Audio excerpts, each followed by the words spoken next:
Sudah kami pejuang air.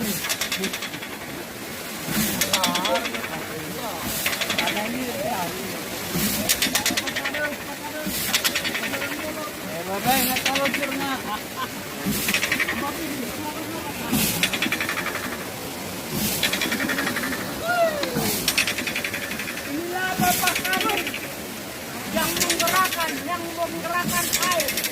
Siapa saja yang ikan air ini datang, inilah Bapak kami.